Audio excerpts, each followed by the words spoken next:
పవిత్రాత్మ స్వరూపులకు ప్రియాత్మ బంధువులారా, ప్రశ్నోత్తర రత్నమాలిక. సాధుఫలం కిం దైవం కః సాధుః సర్వదా తుష్టః దైవం కిం యత్ సుకృతం కసుకృతి శ్లాఘ్యతే చ యస్సద్భిః.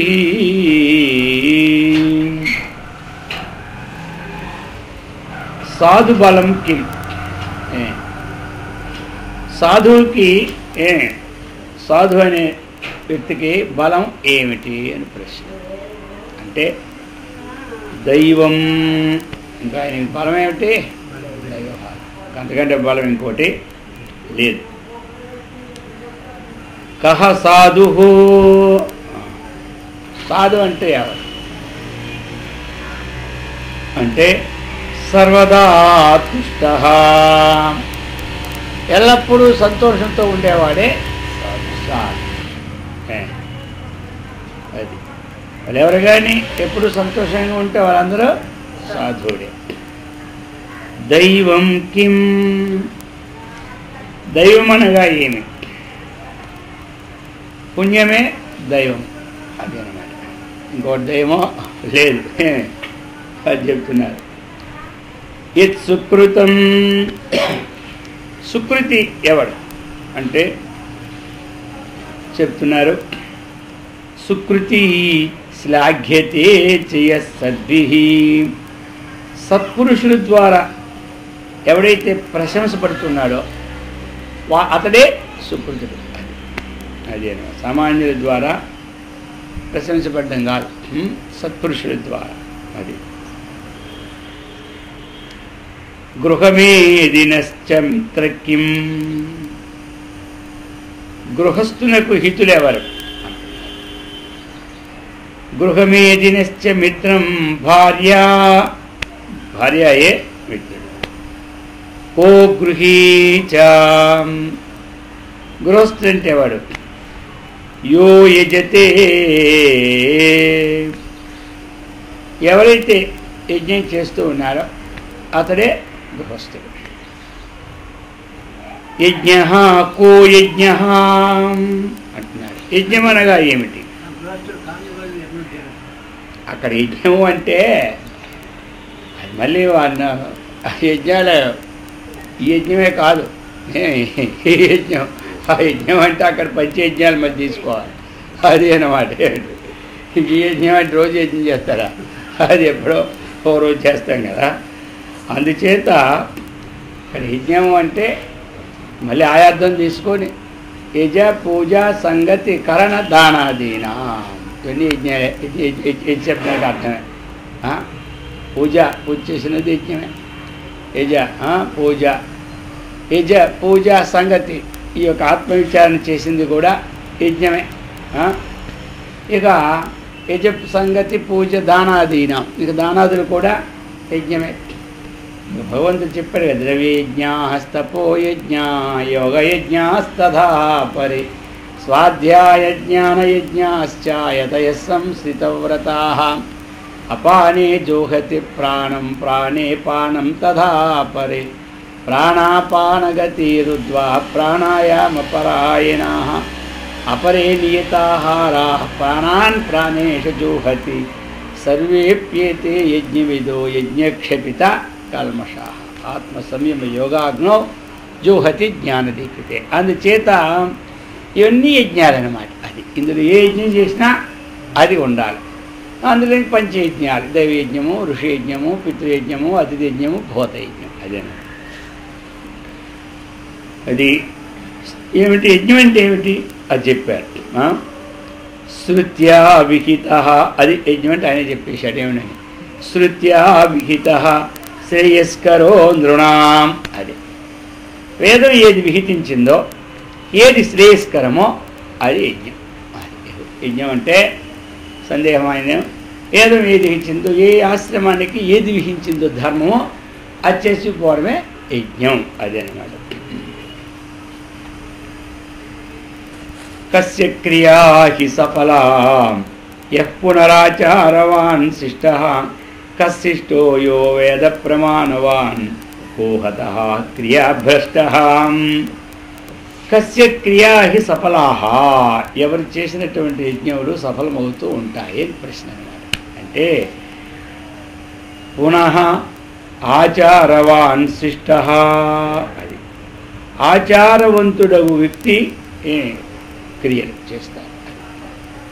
అంటే ఏమిటి ఆచారవంతుడు అంటే చక్కగా విధానాన్ని ఆచరించినటువంటి వ్యక్తి అన్నమాట. అది ఇహ పునరాచారవాన్ శిష్టః. ఇంకా అంటున్నాడు, శిష్టుడును ఆచారవంతునగు వ్యక్తి ఏ క్రియలైతే చేస్తున్నారో అవి. శిష్టుడు కహ శిష్టః, శిష్టుడంటే ఎవరు? వేద ప్రమాణ విశ్వాసీ శిష్టః.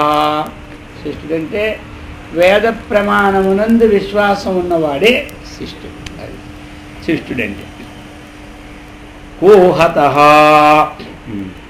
హతుడెవడు?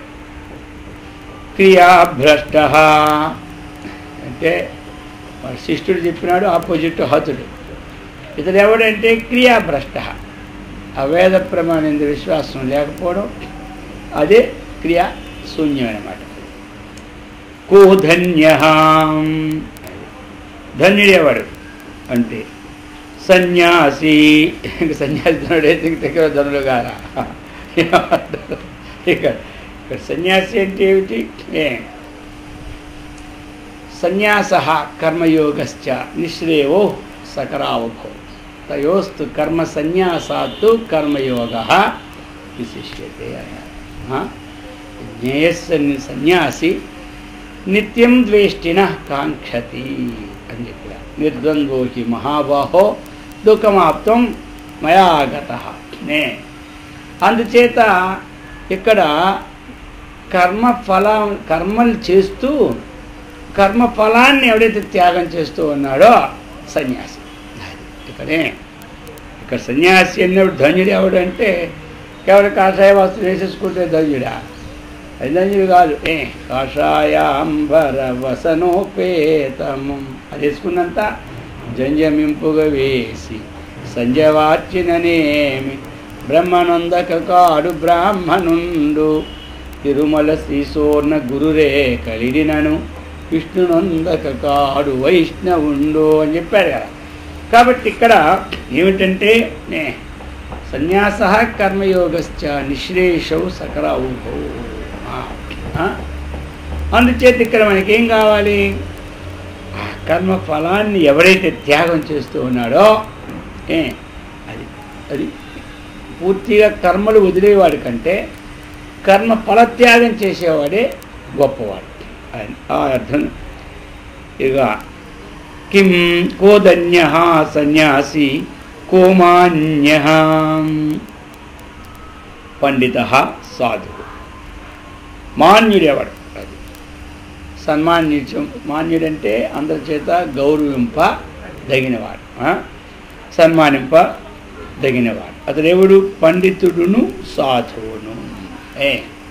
కాబట్టి పండితుడు గౌరవింపబడతాడు, సాధువును గౌరవింపబడతాడు.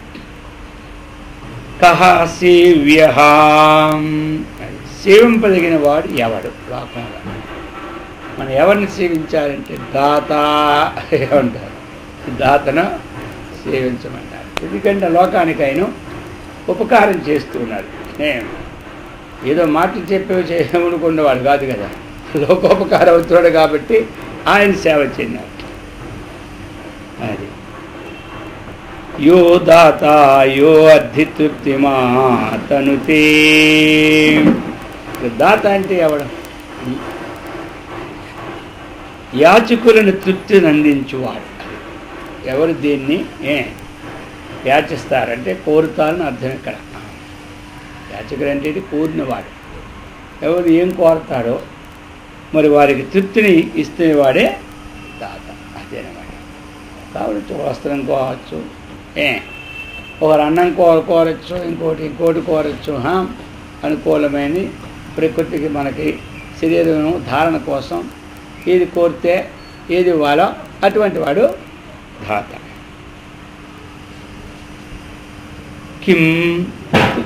కిం భాగ్యం దేహవతాం ఆరోగ్యం కఫలీ కృషికృతు కస్య న పాపం జపతః కః పూర్ణో యః ప్రజావాన్ స్యాత్. కిం భాగ్యం దేహవతాం, శరీరదారులకు భాగ్యమేమి? ఆరోగ్యమే భాగ్యం. కిం భాగ్యం దేహవత ఆరోగ్యం కఫలే కృషికృతో. సఫలుడెవడు? ఫలంతో కూడినవాడు ఎవడు? వాడిని సఫలుడు అంటారు. సఫలుడెవడు అంటే కృషీవలహ, ఎవడు ప్రయత్నపరుడో వాడు సఫలుడు. కృషీవలహ, కృషి అంటే కేవలం వ్యవసాయమే కాదు, కృషితో నాస్తి దుర్భిక్ష. అందుచేత కృషీవ కస్య న పాపం, కస్య న పాపం. పాపం నిష్పాపి ఎవడు? పాపరహితుడు ఎవడు? పాపం లేనివాడు అంటే పాపాన్ని లేని దానిగా చేసుకున్నవాడు ఎవడు అంటే కస్య న పాపం జపతః. జపకర్త ఎవరైతే చక్కగా జపం చేస్తూ ఉంటుంటారో వారి పాపం శీఘ్రంగా పోతుంది, పాపరహితుడు అవుతాడు. ఎందుకు? జపతో నాస్తి పాతకం, జపతో నాస్తి పాతకం, కృషితో నాస్తి దుర్భిక్షం. జపం వల్ల ఏంటంటే పాతకం నశించిపోతుంది. అందుచేత మనం జపం అన్నటువంటిది చెయ్యాలి. అందుకే జపం ఖాళీ ఉన్నప్పుడు అలా జపం చేసుకునే ఉండాలి. పని ఉన్నప్పుడు పని చేసుకోవాలా, పని లేనప్పుడు జపం చేసుకోవాలి. ఏమంటారు? పని ఉన్నప్పుడు పని వదిలిపెట్టక్కర్లే. పని అన్నటువంటిది కర్మ, అది దానికోసం కష్టపడవలసిన పని కూడా లేదు. ఆ పని అన్నటువంటిది కర్తవ్యమైనటువంటి కర్మ. అందుచేత అది మనం తప్పకుండా చేయవలసిందే. పని అనేది మనం చేయాలి. మరి ఎందుకంటే మన ప్రారంభం ఏ పని చేయాలో అది నిర్ణయించుంది. అది వదులుకోవడానికి ఎవ్వరికీ సాధ్యం కాదు. మనకి ఇప్పుడు జపం మీద మనసు అంతా జపం చేసి కూర్చుందామంటే అవదు. ఆ ప్రారంభం ఉంది కదా, అదే మన తాత అనిపిస్తాడా? మనం చేసింది అది మనం అనిపించాలి. ఏమంటారు? అందుచేత అది చేసుకొని అందులో టైం మిగిలించుకోవాలి. ఇలాగ చేస్తూ ఉంటుంటే ఆ ప్రారంభం, కర్మ ప్రారంభం క్షయమైపోయి ఇక పూర్వజన్మ పుణ్య ప్రారంభం ప్రవేశమై అప్పుడు 4 గంటలు జపం చేసిన అడిగిన వారి రూపంలో 4 గంటలు మనం జపం చేసిన మన అడిగిన వారే ఉండరు. ఇప్పుడు మనం అంతవరకే జపం చేస్తే కుదరదు. అందుకని కొంచెం చేసుకోవాలి, మిగతా పని మనం చేసుకోవాలి. అయితే జపం వల్ల ఏమి లాభం అంటే జపతో నాస్తి పాతకం. జపం వల్ల పాపము నశించిపోదు. అన్నిటికంటే ఏమిటంటే ఏ దోషము లేని జపం. దక్కిన దాంట్లో దోషాలు ఉంటాయి, చిరాకులు ఉంటాయి, పరాకులు ఉంటాయి. అర్థమైందా? దక్కిన దాంట్లో ఈ జపంలో ఎవరితో సంబంధం ఉండదు, దేంట్లో ఏ జీవికి హాని ఉండదు, ఎవరికి కష్టం ఉండదు, ఎవరికి నష్టమో ఉండదు, పైసా ఖర్చు కూడా ఉండదు. లాస్ట్కి దానికి పైసా ఖర్చు ఉండదు. ఇప్పుడు దేవుడి పుష్పాలు ఎన్ని తేవాలి, పూలు ఎన్ని తేవాలి, కొబ్బరికాయలు ఎన్ని తేవాలి, తమలపాకులు ఎన్ని ఉండాలి. అక్కడ మళ్ళీ ఇంటి అడిగి పెడితే ఆ పూజ ఇలా పెట్టి అలా పెట్టి అంటారు. ఆ చేసిన పూజ కాదు కదా, గిసిపోచ్చేందుకు ఈ పూజ కూర్చొని అనిపిస్తుంది లేదా ఒకసారి. అందుకోసం ఏమిటంటే ఆ పూజ చేస్తున్నారు, చేసుకెళ్ళిపోతూనే ఉంటుండే. ఇటైతే అటేస్తే ఏ అయిపోయింది ఆ నీరసకి ఇటుపడి నడిపడి అక్కడికి వెళ్ళిపోతూనే ఉంటుంటా. కాబట్టి అది చెబుతున్నది ఏమిటంటే చెయ్యాలి పద్ధతి, కర్మకాండ కదా, ఎలా చేయండి అలాగే చేయాలి.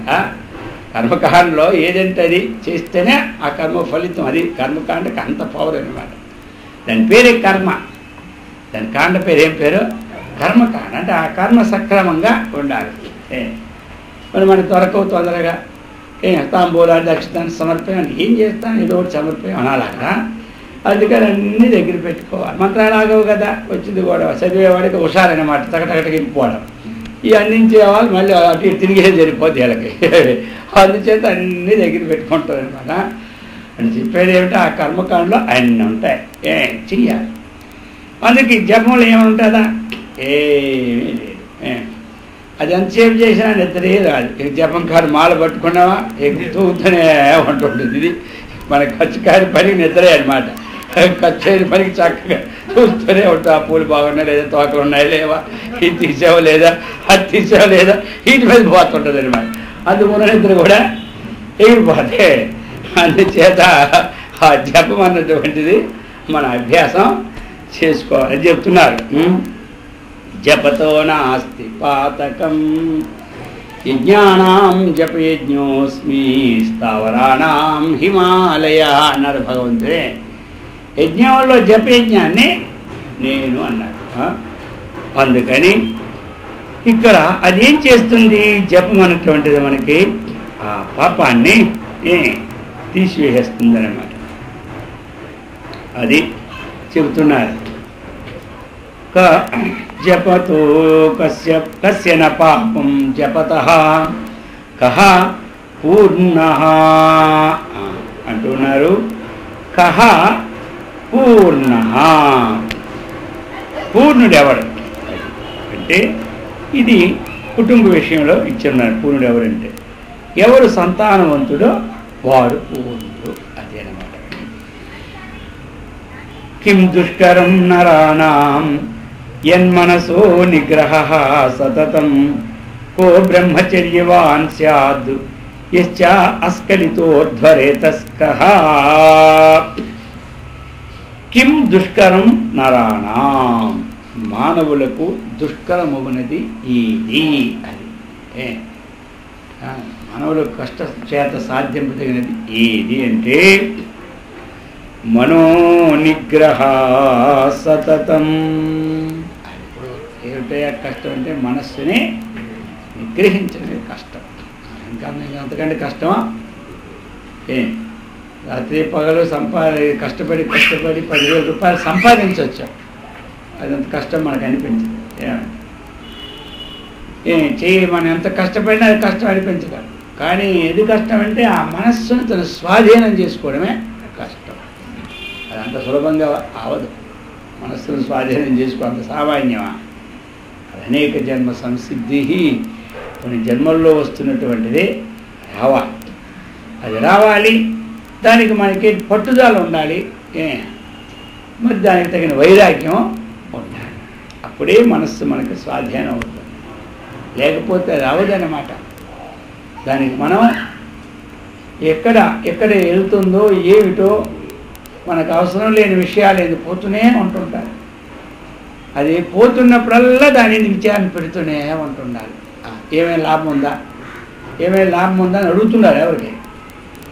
దానికే అడుగుతుంటుంటేనే అది కొన్నాళ్ళకి మన స్వాధీనం అవుతాయి. అందుచేత ఏదయ్యా చాలా గొప్పది అంటే మనో నిగ్రహమే నిగ్రహం. ఓ బ్రహ్మచర్యవాన్ స్యాత్ అంటున్నారు. ఇక బ్రహ్మచారి అంటే ఎవరు అనేటువంటి ఇది ఏమిటి మనకి ఇప్పుడు చెప్తున్నటువంటిది సాధన. సాధన విషయం చెప్తున్నారన్నమాట. యచ్చ అస్కలితోధ్వరేతస్కః, అస్కలిత రేతస్కుడును ఊర్ధ్వరేతస్కుడునగువాడు బ్రహ్మచారి. ఎవరైతే తన యొక్క రేతస్సును స్ఖలితం చేసుకోడో అతడే బ్రహ్మచారి. ఇంకెవడైతే ఆ రేతస్సుని ఊర్ధ్వానికి తన యొక్క ప్రాణాయామం ద్వారా అలాగే యోగం ద్వారా ఆ ఊర్ధ్వానికి పంపుతాడో రేతస్సుని అతడే బ్రహ్మచారి. ఇంకా ఎవరు అంటే ఎందుకంటే సాధనకు ఉండాలి కాబట్టి ఈ విషయం చెప్పినారు. ఇక బ్రహ్మచారి అంటే ఎలాగా? బ్రహ్మని చరతీతి బ్రహ్మచారి, ఎల్లప్పుడూ పరబ్రహ్మమునందే పరమాత్మనందే చరించేవాడెవడో వాడే బ్రహ్మచారి. అర్థమైందా? అది అందుచేత ఇది అటువంటి ఊర్ధ్వరేతస్కుడు కావాలి అంటే సాధన ఉండాలి. ఎవరికి సాధన బాగా ఉంటుందో వారి రేతస్సు అంతా ఊర్ధ్వంలో ఎక్కి అంత ప్రకాశమానమై ఉంటుంది. ఎందుకంటే ఇదే గొప్పది. ఇంటికి కాపలా వాళ్ళు ఉంటే దొంగల్లోనకే రాదు. అలాగే ఎవరైతే బ్రహ్మచర్యము ఆ యొక్క అటువంటి గట్టిగా ఉంటున్నారు వాళ్ళు, అది ఏం చేస్తే నరసంగ పని తిరుగుతూ ఉంటుంటుంది వీర్యం. కాబట్టి వాడికి రోగం అనే దొంగలో రాకుండా ఉంటారన్నమాట. అది చెబుతున్నారు. అందుచేత ఊర్ధ్వరేతస్కుడని కాచ పరదేవతోక్తా చిచ్చక్తి కో జగద్భర్తాం సూర్య సర్వేషాం కో జీవనహేతు సపర్జన్య. ఇక్కడ కాచ పరదేవత, అది పరదేవత ఎవరు అంటే చిచ్చక్తి. పరదేవత ఎవరంటే చిచ్చక్తి. చిదేవ శక్తి చిచ్చక్తి. ఆ చిత్ ఏదైతే చేతనత్వం ఉందో, ఏదైతే ప్రకాశవంతం ఉందో ఆ చిచ్చక్తి అనమాట. చిచ్చక్తి చేతనారూప, జడశక్తి జడాత్మిక అని మనకి లలిత సహస్రనామంలో కూడా ఉంటుంది. చిచ్చక్తి చేతనారూప. చిచ్చక్తి అంటే ఏమిటి? చేతన రూపమైనటువంటిది. జడశక్తి జడాత్మిక, జడస్వరూపం అయినటువంటిది. అందుచేత ఆ చిచ్చక్తి ఏదైతే ఉన్నదో అదే పరదేవత, ఉత్కృష్టమైనటువంటి దేవత. పర అంటే ఇక్కడ ఏమిటి? ఉత్కృష్టమైనటువంటిది. పరాపరం, అపరం కొంచెం తక్కువైంది, పరం ఎక్కువైంది. అందుచేత అది చిచ్చక్తి.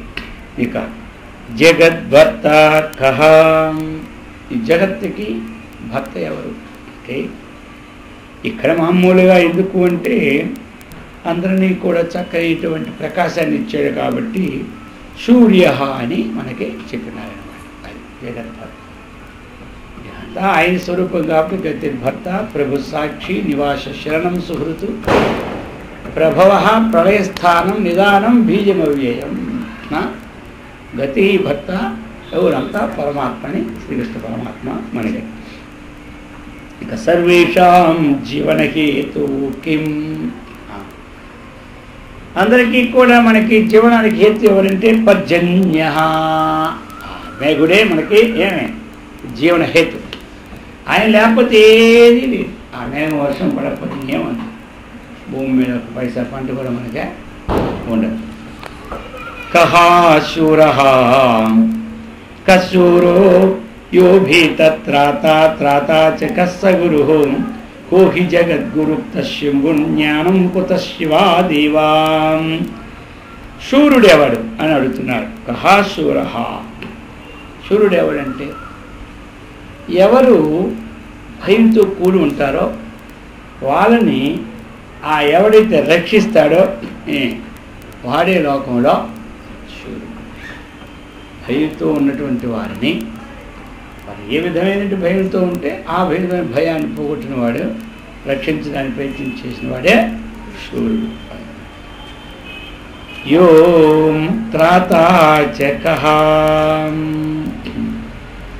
సరే, మరి రక్షించువాడు, రక్షకుడు ఎవడు లోకంలో అంటే గురువు. రక్షించేవాడు ఎవడంటే గురువు. ఎందుకు అంటే ఎవరైనా ఒక చెరులోనూ నదిలో పడిపోతుంటారు, మరి వాళ్ళు రక్షించేవాడు ఎవడు? ఆ ఈత ఎవరికి వచ్చో వాడు రక్షించేవాడు. కానీ ఈ పునః సంసార సాగరంలో మనం జారుతూ ఉంటున్నాం. మరి అందుకే రక్షించేవాడు ఎవరంటే గురువు. కోహి జగద్గురుక్తః అంటున్నారు. జగద్గురు ఎవడు? శంభు. ఆ శంభువే. శంభోతీతి శంభు. సర్వానికి అందరికీ కూడా ఆ క్షేమాన్ని ఉత్పత్తిని చేసిన వాడే శంభు అనేవాడు.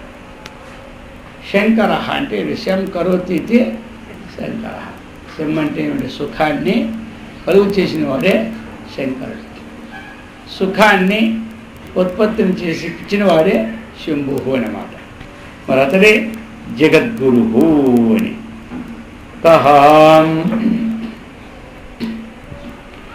కోహి జగద్గురు శంభు జ్ఞానం కుతః. జ్ఞానము ఎవని వల్ల లభించును? శివాదేవా. ఆ జ్ఞానము శివుని వల్ల ఆ జ్ఞానం అనేది లభిస్తుంది అని చెప్పినారు. ముక్తిం లభతే.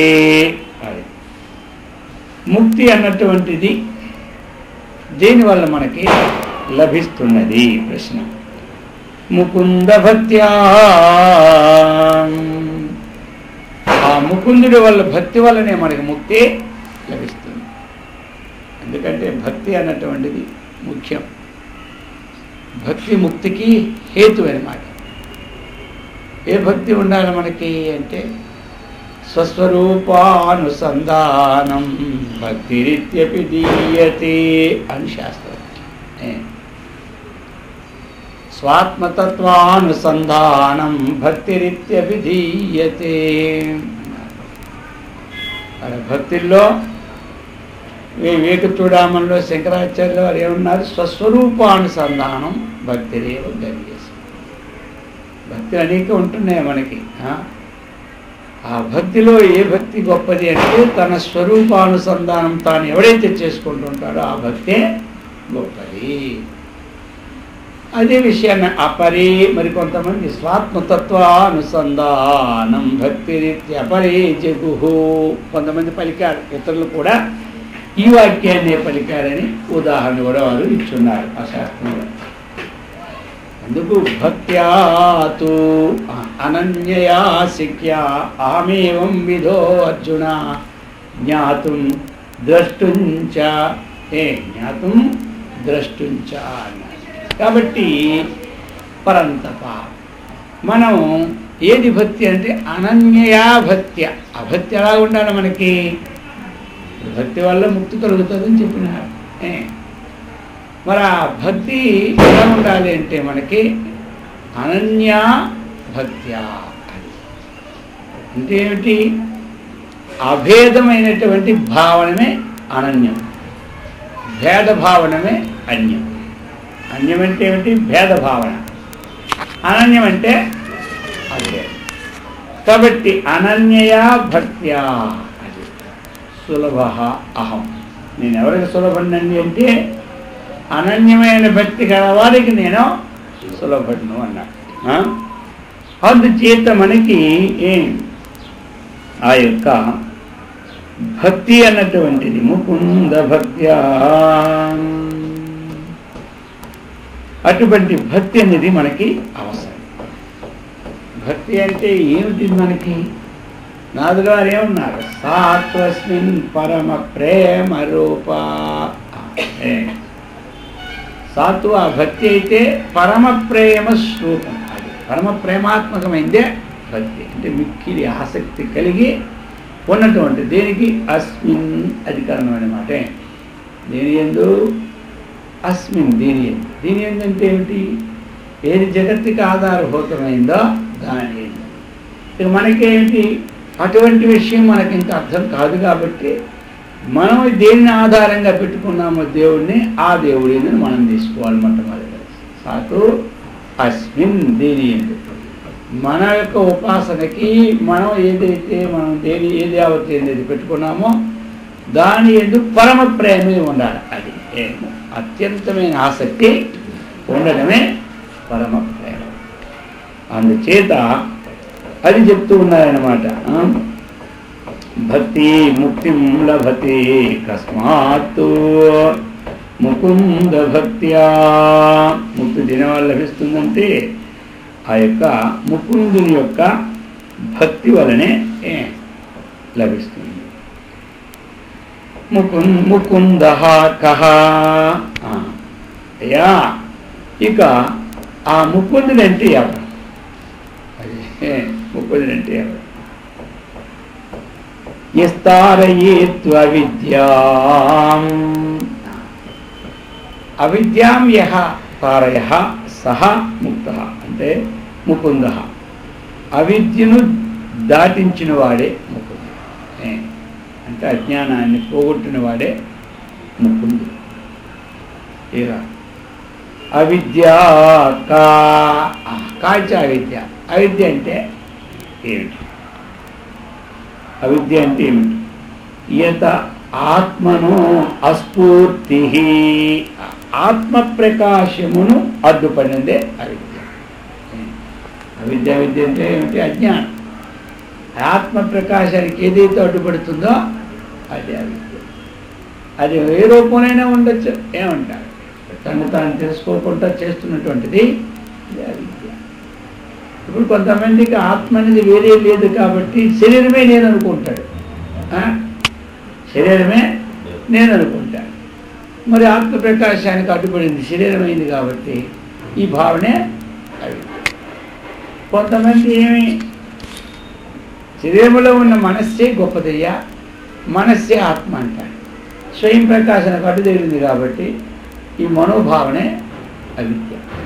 అందుచేత అది చెప్తున్నారన్నమాట. ఏదైతే ఆత్మను అస్ఫూర్తి త అవిద్య. కస్య న శోకో యస్యాదక్రోధః కిం సుఖం తుష్టిః కో రాజా రంజనక్రతు కశ్చ శ్వాని చ సేవకో యః స్యాత్. కస్య న శోకః, ఎవరికి శోకము ఉండదు. శోకం అనేది ఎవరికి ఉండదు. అక్రోధ, కోపము లేని వాడికి శోకము ఉండదు. అయితే మరి కొంతమంది కోపమే ఉండదు కానీ శోకం వస్తుంది అని ప్రశ్న కూడా వస్తుంది. ఇప్పుడు కోపం అన్నటువంటిది లేని వానికి శోకం ఉండదంటే కొంతమంది కోపమే ఉండదు, మరి ఏదో శోకం వస్తూనే ఉంటారు. అంటే ఈ కోపం ఉన్న వాడికి వచ్చినటువంటిది ఆ శోకం ఉంది కదా, ఆ శోకం అన్నటువంటిది స్థిరకాల స్థాయిగా ఉండిపోతుంది అన్నమాట. ఈ సామాన్యుడికి వచ్చినటువంటి శోకము అది తేలిగ్గానే పోతుంది అలా భావన అనమాట. అందుచేత సుఖం కిం, సుఖం కిం, సుఖం అంటే ఏమిటి అసలు? సుఖం తృప్తి, తృప్తియే సుఖం. ఎక్కువ సుఖమే. తృప్తి అయిన వాడికి ఏం సుఖం ఉంటుంది? ఏమి సుఖం ఉండదు. సప్తద్వీపంబులనైనా చక్కంబుడి అన్నాడు. ఏమన్నా తృప్తించందని మానవునికి సప్తద్వీపంబుడిని ఇచ్చినా చక్కం బుడిని అన్నాడు. అందుకని తృప్తి అన్నటువంటిది. రాజా కహ, రాజు ఎవడు? రంజన కృతి రాజా అంటున్నాడు. రంజన కృతి అనమాట. అంటే ఏమిటి? జనులకు ఆ సంతోషాన్ని కూర్చువాడే రాజు. జనులకు సంతోషాన్ని తన నియమాన్ని పెట్టుకొని జారీ చేయకుండా ఆర్డర్లో కానీ శాసనాలు కానీ ఆ ప్రజల యొక్క విశేషణాలు చూసుకొని మనం చేయడమే అది రాజా అన్నమాట. అందుకే రంజయితి రాజా, ప్రజలను చక్కగా రంజింప చేసేవాడే రాజు. కశ్చశ్వా నీచ సేవకో యః స్యాత్. లోకంలో శునకం అంటే ఏమిటి? కుక్క. అందుకే సునకమేవాడు లోకంలో అని చెప్పిన ఆచార్యుల వారు చెప్పినారు దానికి నీచ సేవకో యః స్యాత్తు సహస్వా. నీచుల్ని సేవించేవాడే కుక్క అన్నమాట. అర్థమైంది. వాడు మరీ నీచాతి ప్రవర్తన చేస్తుంటే వాడి సేవ 24 గంటలు ఒకటి చేస్తుంటాడు అనమాట. వాడు ఎలాంటి వాడంటే కుక్క లాంటి వాడిని అర్థం. అది కో మాయ కో మాయి. మాయి అంటే మాయావి. కహ ఎవడు? మాయావి వాడు ఎవడు? పరమేశ. మాయావి ఎవడంటే పరమేశ్వరుడు. ఆయన దగ్గరే ఉంది. మాయా ఎస్య అస్తి ఇది మాయావి. మాయ ఎవరి దగ్గర ఉంటే వాడు మాయావి అవుతున్నాడు. ఎందుకు ఈశ్వరుడు అయినాడు మనకు మాయావి అంటే ఆ మాయ ఎందుకు ప్రతిఫలించిన చైతన్యాన్ని ఈశ్వరుడు అంటారు. మాయను ఉపాధిగా తీసుకున్న వాడిని ఏ చైతన్యం ఉందో ఆ చైతన్యాన్ని ఈశ్వరుడు అంటారు. అది ఇంద్రజాలతుల్యం కిం. ఇంద్రజాల అయితే ప్రపంచ అయం.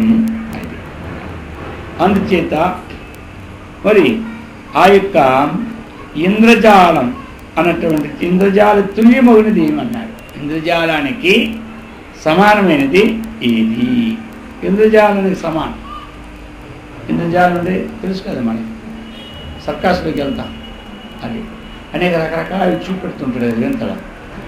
దాన్ని ఏమంటారు? ఇంద్రజాలం అంటారు. ఇంద్రజాలం, ఇంద్రజాల విద్య ఇవన్నీ కూడా సంపాదించుకున్నాడు. అటువంటి దానికి సమానమైంది ఏమిటి అంటే ప్రపంచ. ఈ ప్రపంచం ఎలాంటిదంటే ఇంద్రజాల అంతే. ఈ ప్రపంచం ఇంద్రజాల సమానం. అంది ప్రపంచాన్ని ఇంద్రజాలంతో పోల్చినారు. అది ఇంద్రజాల సమహాం కస్వప్న. స్వప్న సదృశ్యమునది ఏది? స్వప్న సదృశ్యం ఇక్కడ చెప్పింది స్వప్న నిభో అని అన్నారు. అంటే స్వప్న సదృశ్యమైనటువంటిది ఏమిటి అని అంటే జాగ్రత్కాల వ్యవహార. జాగ్రత్కాలములో ఏ వ్యవహారం అయితే మనం చేస్తూ ఉన్నామో అది ఎలాంటిది? స్వప్న సదృశ. స్వప్న సదృశ. అందుకే సంసార స్వప్న సంకాశ. యౌవనం కుసుమోపమం విద్యుత్ చంచలం ఆయుష్యం కాతత్ర పరిదేవన. ఎలాంటిదంటే ఇది ఈ జాగ్రత్త కాలంలో ఏదైతే మనం వ్యవహారం చేస్తున్నామో ఇది ఎలాంటిదంటే రాత్రి వచ్చినటువంటి స్వప్నం. అయితే రాత్రి వచ్చిన స్వప్నంలో వ్యవహారం చేస్తే వ్యవహారానికి సంబంధించిన వస్తువులు ఉండడం లేదు. జాగ్రత్త కాలంలో వ్యవహారం చేస్తూ ఉంటుంటే వస్తువులు కనబడుతున్నాయి కదా, స్వప్న సదృశ్యం ఎలా అవుతుందని మనకు సందేహం వస్తుంది. అది వచ్చిన స్వప్నము స్వప్న అంటే స్వప్న సదృశ్య కహ అన్నారు. స్వప్నంతో సమానమైంది ఏమిటంటే జాగ్రత్త కాల వ్యవహారం చెప్పారు ఆచార్య వారు. అయితే మరి జాగ్రత్త కాల వ్యవహారం దేనికోసం వ్యవహారం చేస్తున్నామో వ్యవహారం చేసిన వస్తువు మన దగ్గర ఉంటుంది, వస్తువులు ఉంటూనే ఉంటుంది. స్వప్నంలో ఏ స్వప్నం వచ్చిందో అవే వస్తువులు ఉంటాయి. మరి దానికి పొత్తారా కుదిరింది అంటే ఆ స్వప్న కాలంలో జాగ్రత్త వస్తువు వచ్చినంత వరకు పదార్థాలు మన ఉన్నట్టు ఉంటాయి, జాగ్రత్త వస్తువుకి పోతుంది. అలాగనే దీంట్లో కూడా ఆత్మనిష్ట జాగృతి ఎవరికైతే కలుగుతుందో అప్పుడు ఈ జాగ్రత్త వ్యవహారం కూడా వాడికి స్వప్న సదృశ్యమైంది. ఆత్మనిష్ట జాగృతి అంటే అధిష్టాన సత్తా యొక్క అధిష్టాన సత్తా యొక్క విషయం ఎప్పుడైతే అర్థమైందో జాగ్రత్త వ్యవహారం స్వప్నం. అంతవరకు స్వప్నం కాదు. స్వప్నం కాదు. రాత్రి స్వప్నం వచ్చింది. ఏమొచ్చింది స్వప్నంలో? పెద్ద పాము వచ్చింది. ఇప్పుడు ఆ పాము ఏమైపోయింది? తెలివచ్చరికే.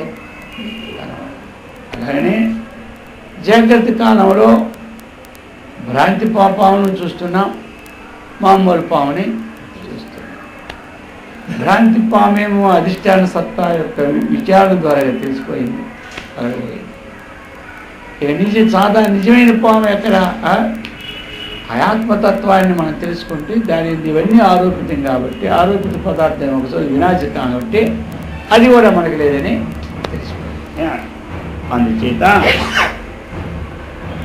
కస్వప్న నిభో జగద్వ్యవహార సత్యమపి చక్కిం అంటున్నారు. సత్యవస్తువేది లోకంలో అంటే బ్రహ్మ సత్యం, జగత్ మిథ్య. బ్రహ్మవస్తువే సత్యవస్తు. కిం మిథ్యాయత్ విద్యానాస్యం తుచ్చంతు శశవిషాణాదికాచ నిర్వచనీయా భూయా మాయా కిం కల్పితం ద్వైతం అంటున్నారు. కిం కల్పితం మిథ్య అనగా ఏమీ అడుగుతున్నారు. మిథ్య అంటే ఏమిటి?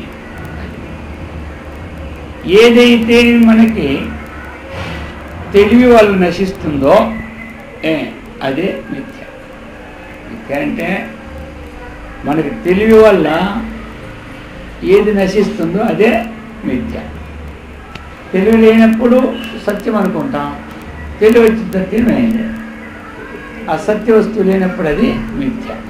అంతేగాని తుచ్చమేది, తుచ్చం కిం కుందేటి శృంగ శశిశృంగ, కుందేటి కొమ్ము ఇటువంటివి తుచ్చం. అంటే ఏమిటి? కుందేటికి కొమ్ములు లేవు, ఆకాశంలో పుష్పాలు లేవు, కుందేటికి కొమ్ములు లేవు. ఇవి ఏమిటంటే ఇది అన్నమాట చెప్తున్నారు. కిం మిథ్యా యతు విద్యానాస్యం తుచ్చంతో శశవిషాణాది కాచ నిర్వచనీయా. కా అనిర్వచనీయ, అనిర్వచనీయమైనది ఏది? అనిర్వచనీయం ఇది అని నిర్ణయించడానికి, ఇది అని నిర్ణయించడానికి వీలు కానిది ఏది అన్నారు. అంటే మాయా. ఏదంటే మాయ. మాయా అనేది ఇది అని నిర్ణయించడానికి అవ్వదు. ఎందుకు? మాయ అనేది అది సత్తు కాదు, అసత్తు కాదు, సద్విలక్షణమైన మాట. సత్తు కాదు, అసత్తు కాదు. సత్తు అంటే ఉండేది కాదు. సత్తులా గడపడ వస్తువులాగా సత్తు మనకు కనపడుతుంది. అసత్తు అంటే పూర్తిగా కుందేటి కొమ్ము శశిష అంటాం, అటువంటిదే సదసద్విలక్షణ మాయ. కల్పితం కల్పిత వస్తువు కిం, కిం కల్పితం. ఏది కల్పితం అంటే ద్వైతం కల్పితం. కల్పిత వస్తువు ఏమిటి? ద్వైతం. అర్థమైందా? అద్వైతం అకల్పితం, ద్వైతం కల్పితం ఏమంటారు? ఎందుకంటే ఒక దాన్ని ఇంకోటి కల్పించితే కదా ద్వైతం అంటే. రెండు పదార్థాలు కదా, ఉన్న పదార్థం ఒకటే, దానికి ఇంకోటి కల్పిస్తున్నా. తాటిని సర్పాన్ని కల్పిస్తున్నా, శుక్తి రహితాన్ని కల్పిస్తున్నా, మరుభూమి ఎందు జలాన్ని కల్పిస్తూ. అలాగనే మరి ఈ లోకం అంతా కల్పితం కాబట్టి ఇదే ద్వైతం. రెండవది ఆ ద్వైతం అనేదే కల్పితం. కల్పితమే కదా. ఇప్పుడు మనం ఏదైతే ఉందో దానిని ఇంకోటి ఆరోపిస్తుంటే అదేమైంది? రెండవది లేదు ఇదే అనేటప్పుడు ఏమైంది? ఉన్నదాన్ని యథార్థ విచారణ చేసినప్పుడు రెండుగా కనపడతాయి. ఇప్పుడు మనకి చంద్రుడిని నేత్ర దోషం ఉన్నవాడికి రెండు చంద్రుడిలాగా అది కల్పితం అన్నమాట. ఏమైంది? అది నేత్రం ఉన్నవాడికి ఒకటే కనబడుతుంది, నేత్రదోషం ఉన్నవాడికి రెండు కనబడుతుంది. అది విచారిస్తే ఒకటే, విచారం లేకపోతే రెండు. అందుకే కల్పితం ద్వైతమే కల్పితం. కిం పారమార్థికం, మరి పరమార్థం ఏమిటి? పరమార్థంతో అద్వైతం. పరమార్థం ఏమిటంటే అద్వైతం అంటే ఏమిటి? యథార్థం. కల్పితమైన యథార్థం అయితే అద్వైతం అంటే పారమార్థికమైనది, యథార్థమైంది అన్నమాట. అజ్ఞత కుతః,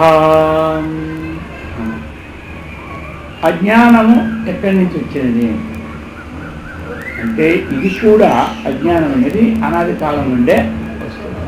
ఇదికొకటి పుట్టేది కాదు, ఈ అనాది కాలమే. ఎందుకంటే మాయ అనేది అనాదే, ఆత్మ అనేది అనాది. అందుచేత అనాది కాలం. ఇక అనాది వపుశ్చ పోషకం కిం. వపుశ్చ అంటే శరీరాన్ని పోషించినది ఏమిటి అర్థం. శరీరాన్ని పోషించింది ఏమిటంటే ప్రారబ్ధం.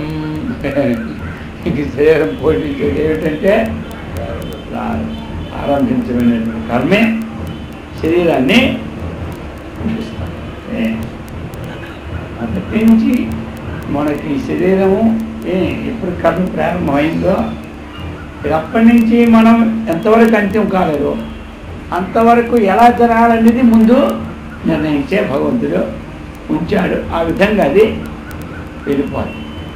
ప్రయత్నం అనేది మన ఇష్టం. ఇక అది అనుభవంకి ఇంక కొత్తగా అనిపించేది ఉండదు. ప్రారంభం లేనిది, ప్రారంభం లేనిది కొత్తగా వస్తువాహనాదులు కానీ ధనం కనుక వస్తువులు కానీ అధికంగా ఏం చేయడానికి లేదు. కానీ ఏది అంటే మనం సంపాదించుకునే జ్ఞానాన్ని చక్కగా సంపాదించాలి. ఈ జ్ఞానం అనేది ప్రారంభానికి అధీనము కాదు. మనం సంపాదించుకున్న విద్య జ్ఞానం, జ్ఞానం కదా.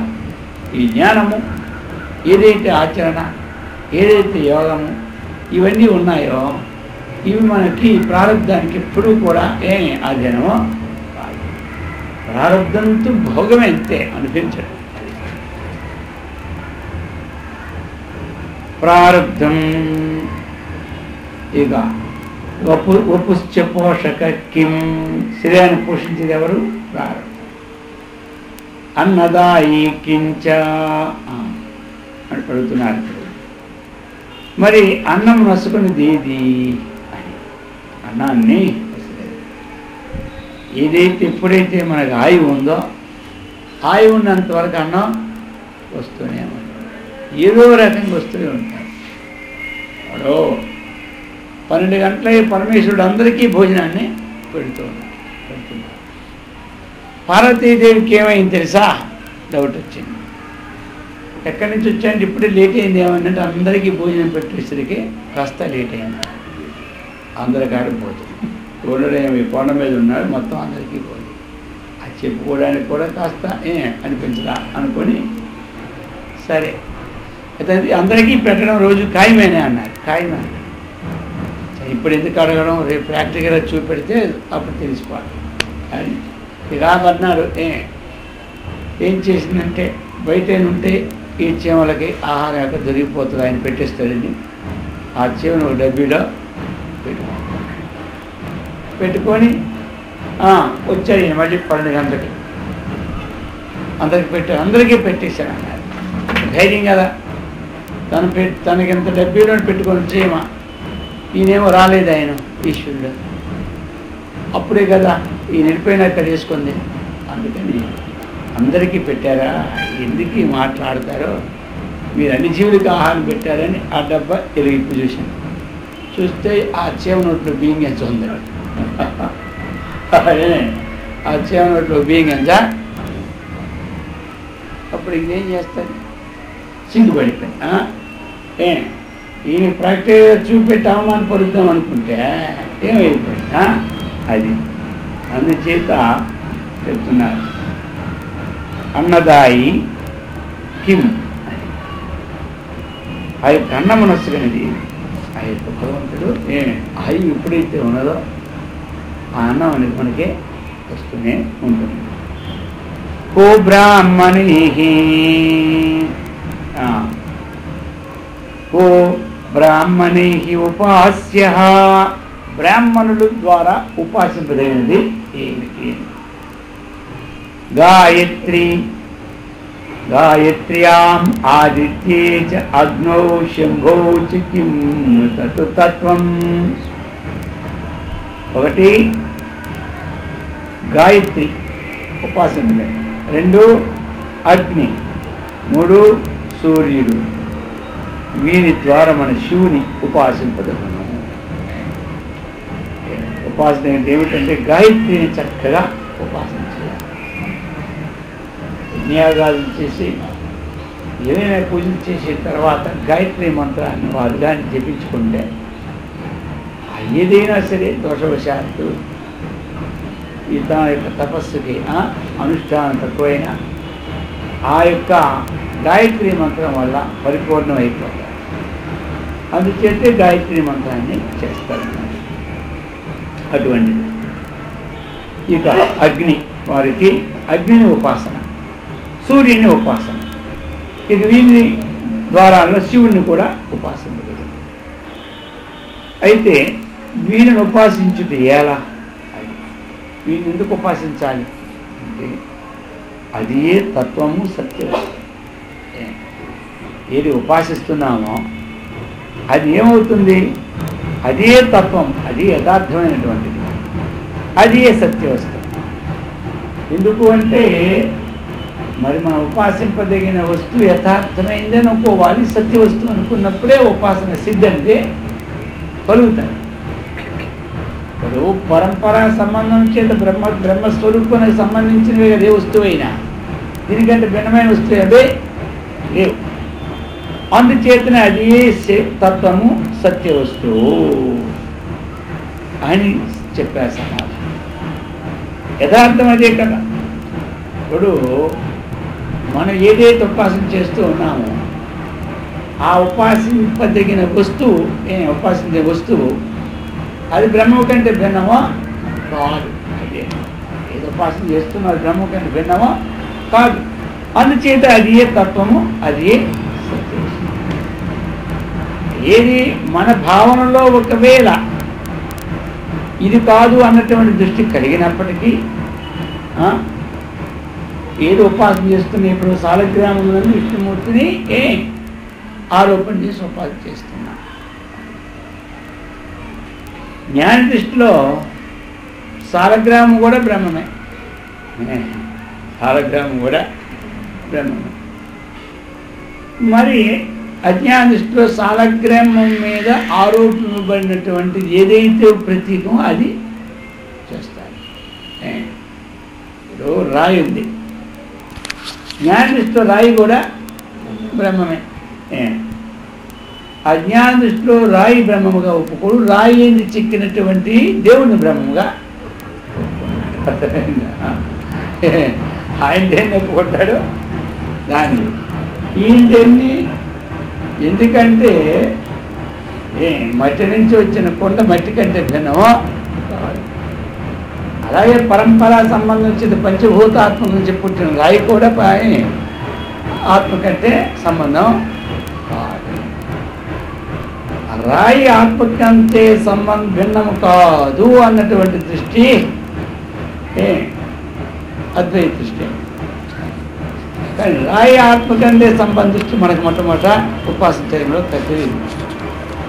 రాయి ఎందు చెక్కినటువంటి ఏదైతే ఉన్నదో ప్రతీకం అది పరమాత్మ కంటే భిన్నము కాదని. దీనికి తేడా ఏమిటి? ఇప్పుడు ఈ భావన చేస్తూ వచ్చిన లాభం ఏమిటి అంటే ఈ భావన అనేటువంటిది మన అంతఃకరణ శుద్ధి కలిగి చేస్తుంది. అంతవరకే దాని భావన. జ్ఞానం కలిగినప్పుడు ఆరోపించిన వస్తువు మిథ్యే, ఆరోపానికి ఆధారమైన వస్తువు కూడా మిథ్యే. అర్థమైందా? ఇది మిథ్య, అది అది. అందుచేత ఈ విధంగా ఈ తత్వాన్ని చక్కగా అందరూ తెలుసుకుంటూ సత్కర్మనిష్ఠులమై, భగవద్భక్తులమై, ఆత్మవిజ్ఞాన సంపన్నులమై బ్రహ్మానందముతో విరాజినట్లు ఆ గురుదేవుడు శ్రీకృష్ణ పరమాత్మ మనందరికీ ఇచ్చి సదా రక్షించుగాక. ఓం సహనా భవతు.